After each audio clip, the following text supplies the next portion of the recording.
വാർത്തകളിലേക്ക്. മുനമ്പം വഖഫ് ഭൂമി വിഷയത്തിൽ സംസ്ഥാന സർക്കാരിന് ആശ്വാസം. സർക്കാർ നിയോഗിച്ച മുനമ്പം ജുഡീഷ്യൽ കമ്മീഷന് പ്രവർത്തനം തുടരാമെന്ന് ഹൈക്കോടതി ഉത്തരവിട്ടു.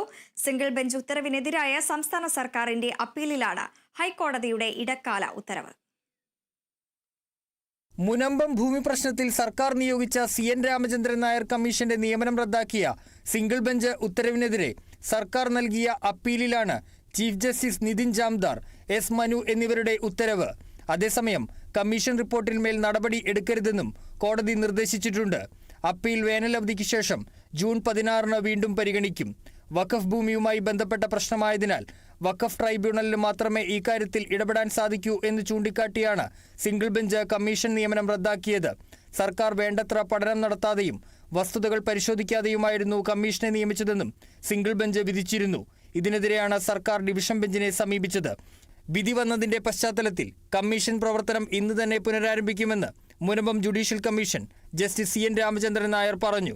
മെയ് മാസത്തിനകം അന്തിമ റിപ്പോർട്ട് കൈമാറാനാകുമെന്നാണ് പ്രതീക്ഷ. 2 മാസം കമ്മീഷന്റെ പ്രവർത്തനം നിലച്ചിരുന്നു.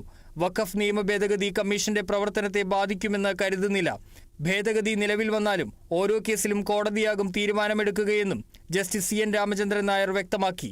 മുനമ്പത്ത് കമ്മീഷൻ പ്രവർത്തനങ്ങൾ തുടരാമെന്ന വിധി പ്രതീക്ഷിച്ചതാണെന്ന് മുസ്ലിം ലീഗ് നേതാവ് PK കുഞ്ഞാലിക്കുട്ടി പറഞ്ഞു. മുനമ്പം കമ്മീഷനെ സിംഗിൾ ബെഞ്ച് സ്റ്റേ ചെയ്തതാണ് സങ്കീർണതകൾ ഉണ്ടാക്കിയത്. സ്റ്റേ നിയമപരമായി നിലനിൽക്കുന്നതല്ല. കമ്മീഷനെ വയ്ക്കാതെ തന്നെ പ്രശ്നം തീർക്കാമായിരുന്നുവെന്നും അദ്ദേഹം പറഞ്ഞു. Kerala vision news, Kochi.